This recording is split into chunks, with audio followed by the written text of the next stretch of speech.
வந்து திமுகவுக்கு துரோகம் பண்றதுக்காக கூட இருந்திருப்பாங்க.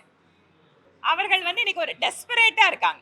அதிகாரம் எங்க கிடைக்கும், பதவி எங்க கிடைக்கும், காங்கிரஸ் இன்னைக்கு செயல்பட்டு இருக்காங்க.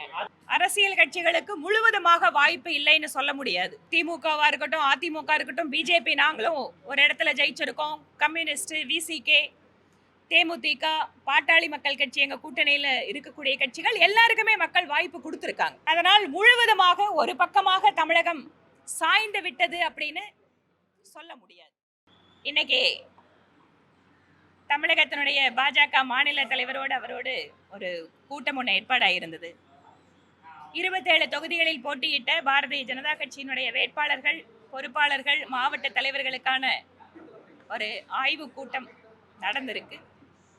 இதுல ஒவ்வொரு தொகுதியிலையும் எந்த மாதிரி பணிகள் நடைபெற்றது, கூட்டணி கட்சியினுடைய இணைந்து நம்முடைய செயல்பாடுகள் எப்படி இருந்தது, வாக்காளர்கள் மனநிலை, இந்த மாதிரி பல்வேறு விஷயங்கள் இந்த கூட்டத்தில் தனித்தனியாக ஆலோசிக்கப்பட்டது. பாரதிய ஜனதா கட்சியை பொறுத்தவரை மக்களுடைய தீர்ப்பை மதிக்கிறோம். மக்கள் ஒரு மேண்டேட் கொடுத்திருக்காங்க. எந்த ஒரு கட்சிக்கும் அறுதி பெரும்பான்மை இல்லாத ஒரு சூழலில் கூட ஆட்சி அமைப்பதற்காக தமிழக வெற்றி கழகம் சீரியஸா முயற்சி பண்ணிட்டு இருக்காங்க. தமிழகத்தினுடைய அரசியல் சூழல் என்பது இதுவரைக்கும் அக்ரசிவான பிளேயர்ஸா இருந்திருக்கக்கூடிய அரசியல் கட்சிகளுக்கு முழுவதுமாக வாய்ப்பு இல்லைன்னு சொல்ல முடியாது. திமுகவா இருக்கட்டும், அதிமுக இருக்கட்டும், பிஜேபி நாங்களும் ஒரு இடத்துல ஜெயிச்சிருக்கோம். கம்யூனிஸ்ட், விசிகே, தேமுதிக, பாட்டாளி மக்கள் கட்சி, எங்க கூட்டணியில இருக்கக்கூடிய கட்சிகள் எல்லாருக்குமே மக்கள் வாய்ப்பு கொடுத்திருக்காங்க. அதனால் முழுவதுமாக ஒரு பக்கமாக தமிழகம் சாய்ந்து விட்டது அப்படின்னு சொல்ல முடியாது. கடந்த பல்வேறு ஆண்டுகளாக, அதிலும் கடந்த 2014 பிரதமர் நரேந்திர மோடி தமிழகத்திற்கு கொடுத்திருக்கக்கூடிய லட்சக்கணக்கான கோடி ரூபாய்கள், நூற்றுக்கணக்கான திட்டங்கள், தமிழகத்தினுடைய வளர்ச்சி எதிர்காலத்தை மனதில் வைத்து அவர் தமிழகத்திற்கு ஆற்றிய பணிகளை எல்லாம் எப்போதும் மக்களுக்கு எடுத்து செல்லக்கூடிய பணிகள் ஒன்று. பாரதிய ஜனதா கட்சி அதை ரொம்ப முக்கியமா மக்கள் கிட்ட எடுத்துட்டு போயிட்டே இருப்போம், செஞ்சுட்டே இருப்போம். அதே போல அரசியல் வெற்றி தோல்விகளை பார்த்து தங்கள் அரசியல் செயல்பாடுகளை தீர்மானிப்பதல்ல பாரதிய ஜனதா கட்சி. தொடர்ச்சியாக அரசியல் அதிகாரத்துக்கு உழைக்கிறோம், வெற்றிக்காக உழைக்கிறோம். ஆனால் மக்களுடைய பணிகள் என்பதும், மக்களுக்காக நாங்கள் செய்ய வேண்டிய கடமைகள் என்பதும் ஒருபோதும் 1% கூட குறைத்து கொள்ளாமல் தொடர்ச்சியாக மக்களுடன் இருப்போம், மக்களுக்காக உழைப்போம் அப்படிங்கறது இந்த நேரத்தில் சொல்லிக்கிறோம். கட்சி தொடங்கி 2 ஆண்டுகள்ல தனிப்பெரும் கட்சியின் ஒரு அந்தஸ்து என்ன காரணியா இருக்கும்? பல்வேறு காரணங்கள் சொல்லலாங்க. உங்களை மாதிரி ஊடகத்திலையும் அதை பத்தின டிஸ்கஷன் நடக்குது, நாங்களும் பார்க்கிறோம். ஏனென்றால் மக்களை பொறுத்தவரை இன்னைக்கு வந்து அந்த ஒரு கட்சிக்கு வாக்களிக்கிறது அப்படிங்கிறது ஒரு மிகப்பெரிய ஒரு ஆதரவா கொடுத்துருக்காங்க. அது என்ன காரணம்னு அதுக்கு பல்வேறு காரணங்கள் இருக்கலாம். அது நாங்களும் வந்து கட்சியில பார்க்குறோம், மக்களோட பேசிட்டு இருக்கோம். அந்த நேரத்தில், தேர்தல் நேரத்தில் அவங்களுக்கு வந்து ஆப்ஷன் அப்படிங்கும் போது பெரும்பான்மையான மக்கள் அந்த கட்சிக்கு வாக்களிச்சிருக்காங்க. அதிமுக மறைமுகமாக ஆதரவு தெரிவித்து திமுக வந்து அதிமுக ஆட்சியில் அமர வைப்பதற்காக ஒரு தகவல் இருக்கு. இந்திய அரசு வெளியே வரப்போதான் ஒரு பேச்சுவார்த்தை இருக்கு. இது எப்படி பாருங்க? எங்களுக்கு இது வரைக்கும் அதை பத்தின தகவல் எதுவும் இல்லை. நானும் உங்களை மாதிரி மீடியாவில் வர ஸ்பெகுலேஷன் தான் பார்க்குறேங்க. எனக்கும் நேரடியாக எதுவும் தெரியாது.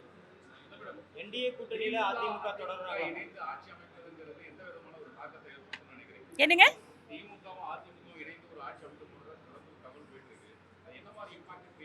ஏங்க இதெல்லாம் தகவல் தானுங்க. உங்களுக்கு மீடியாவில் ஒரு ஸ்பெகுலேஷன் ஓடுது, நாங்களும் உங்களை பார்த்து தெரிஞ்சுக்கிற விஷயத்த, அதை தாண்டி வேற எதுவும் எங்களுக்கு தெரியாது. ரிசல்ட் நாள் ஆகுது. பட் ஆனாலும் கவர்னரையும் தனிப்பெரும் கட்சி தலைவர்கள் போய் பார்த்துட்டு தானே இருக்காங்க. கவர்னர் கூட தெளிவாக அவரோட தகவலை சொல்லியிருக்கார். அவங்க லெட்டர் கொடுத்ததுல என்ன இருக்கு, விஷயம் இருக்கு, அதுல மாற்றம் என்ன.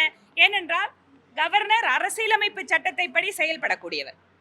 அரசியலமைப்பு சட்டத்தில் என்ன சொல்லி இருக்குதோ அதை தான் கவர்னர் செய்ய முடியும். அதனால இதுல விருப்பு வெறுப்புகள் அப்படிங்கிறது எதுவும் கிடையாது. எல்லாமே பிளாக் அண்ட் ஒயிட். சட்டம் என்ன சொல்லுதோ, என்ன அதிகாரம் இருக்கோ அதை வந்து ஃபாலோ பண்ணணும். காங்கிரஸ் கட்சியிடையே கூட்டணி நிலைப்பாட்டை எப்படி பாக்குறீங்க? காங்கிரஸ் கட்சி வந்து அவங்க அதாவது காங்கிரஸ் கட்சிக்கு தமிழ்நாட்டில் வந்து வாழ்வு கொடுத்துருக்கிறதுனா அது வந்து திராவிட முன்னேற்ற கழகம் தான். இன்னைக்கு வந்து ஒரு கூட்டணி தேர்தல் முடிவுகள் அறிவிக்கப்பட்டு கொஞ்ச நாளுக்குள்ளேயே வந்து காங்கிரஸ் இந்த மாதிரி நிலைப்பாட்டை எடுக்கிறாங்கன்னா எந்த அளவுக்கு காங்கிரஸ் வந்து திமுகவுக்கு துரோகம் பண்றதுக்காக கூட இருந்திருப்பாங்க. அது வந்து நாம காங்கிரஸோட நிலைப்பாட்டை பார்க்குறோம். அவர்கள் வந்து இன்னைக்கு ஒரு டெஸ்பரேட்டா இருக்காங்க. தங்களுக்கு வந்து அதிகாரம் எங்க கிடைக்கும், பதவி சுகம் எங்க கிடைக்கும், அந்த மாதிரி விஷயங்களுக்காக காங்கிரஸ் இன்னைக்கு செயல்பட்டு இருக்காங்க. அதிமுக அடுத்த கட்டமா எடுக்கக்கூடிய முடிவுகளுக்கு ஒத்துழைக்குமா பாஜக? அடுத்த கட்டம் என்ன முடிவு எடுத்தாங்கன்னு தெரிஞ்சாதாங்க நான் பதில் சொல்ல முடியும். நீங்களே வந்து அப்படி இருக்குமா இப்படி இருக்குமா, நான் உங்களோட கற்பனைக்கு யூகத்துக்கெல்லாம் பதில் சொல்ல முடியாது.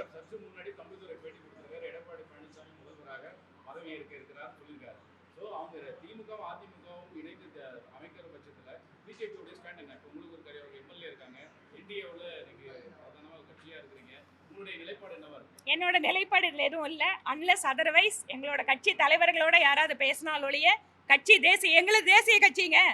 நாங்கள் என்ன மெட்ராஸ் கமலாலயத்தில் உட்கார்ந்தா முடிவெடுக்க முடியும்? உங்களை தவிர்த்துட்டே எடப்பாடி பழனிசாமி முடிவெடுக்க முடியாதுல்ல, அதனால கேட்குறேன். இல்லை, எனக்கு எதுவும் தெரியாது. இதில் என்டிஏ பொறுத்த வரைக்கும் எங்களுக்கு இதில் எந்த விஷயத்துலையும் தகவல் தெரியாது. நீங்கள் சொல்கிற மாதிரி அது நடக்குமா இது நடக்குமா இப்படி நடக்குமானா இந்த நடக்கும் நடக்காதுக்கெல்லாம் பதில் சொல்ல சாலிடாக ஏதாவது ஒரு விஷயம் முடிவாகி அதுக்கப்புறம் எங்களோட கட்சியோட தேசிய தலைமை சொல்கிறதுக்கு தகுந்த மாதிரி தான் நாங்கள் சொல்ல முடியும். அதுக்கு கட்சியோட தலைமை என்ன முடிவு இருக்குதோ அதை தான் நாங்கள் சொல்ல முடியும். பெரும்பான்மை நிரூபிக்கக்கூடிய இடம் சட்டப்பேரவை தான், ஆளுநர் மாளிகை அல்ல அப்படின்னு சொல்லி கமலஹாசன் சொல்லியிருக்காரு. இது அதை யாரும் மாற்று கருத்தே இல்லைங்களே. ஆனால் அதுக்கு முன்னாடி வந்து அவங்க சட்டப்படி கவர்னர் கேட்குற டாக்குமெண்ட்டை கொடுக்கணும் இல்லை, அதுலலாம் மாற்று கருத்து இல்லை. ஒரு கட்சி வந்து பெரும்பான்மை நிரூபிக்கிற இடம் சட்டப்பேரவை தான், அது உச்சநீதிமன்றத்தோட தீர்ப்பில் இருக்கு, அதுலலாம் மாற்று கருத்து இல்லைங்க.